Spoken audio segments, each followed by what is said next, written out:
coachman startled, dropping his blunderbuss. A real crack criminal of the first order.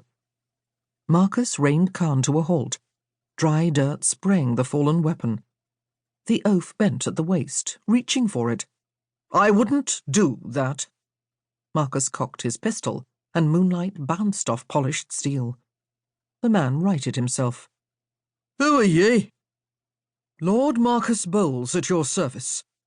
He sprang from the saddle, expecting the highwayman to spout a colourful sobriquet, but this one merely staggered back, wiping his sleeve across his bulbous nose.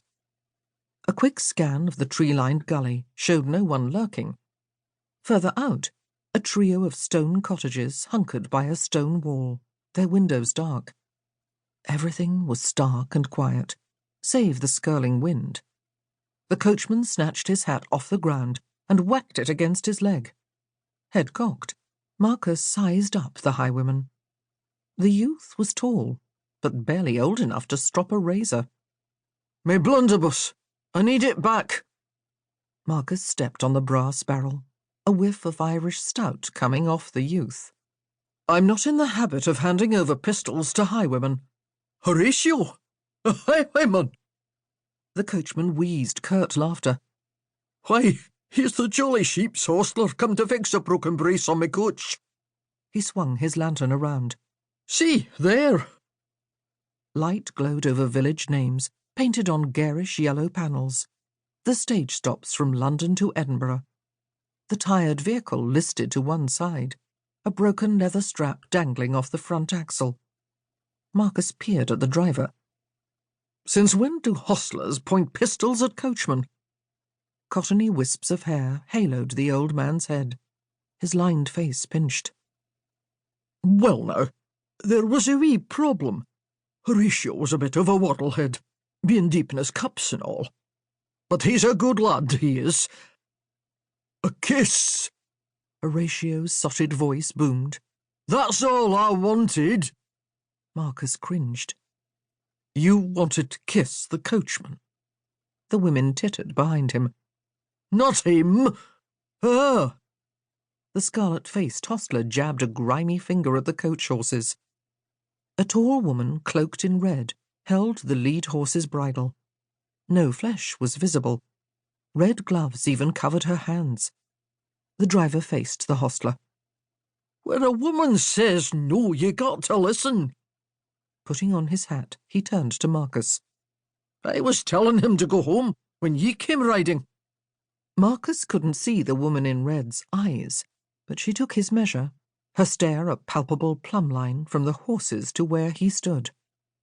"Then I'll stay, and make sure the hostler takes his proper leave," he said, his pistol arm relaxing. The hostler cleared his throat. Shoulders slumping, the young man's glower swept to the woman in red. "Didn't mean any harm," he mumbled. I'm sorry." The mysterious woman closed the distance, the pitch of her skirts gentle yet full of purpose. Her cloak wasn't long enough to hide hems browned from mud. Likely she'd been recruited to push the coach out of a rut or two. Marcus had theories about women's skirts. They could be as telling as a broadsheet. "You're forgiven, but I suggest you abstain from strong drink." Her words rang clear above the wind.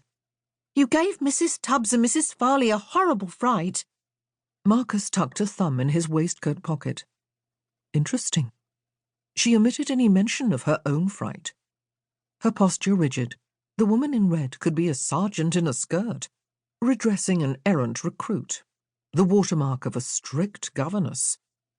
The admonished hostler stumbled forward, his droopy-eyed stare dipping to the blunderbuss. Marcus shook his head, his boot on the weapon. "The coachman will take your pistol. You'll find it at the Jolly Sheep come morning, when you're good and sober." Horatio hiccuped and lurched, unsteady on his feet.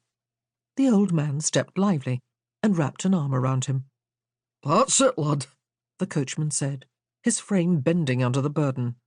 "Lean on me." Marcus tucked away his pistol. "Here, let me see him home." "Best if I do it.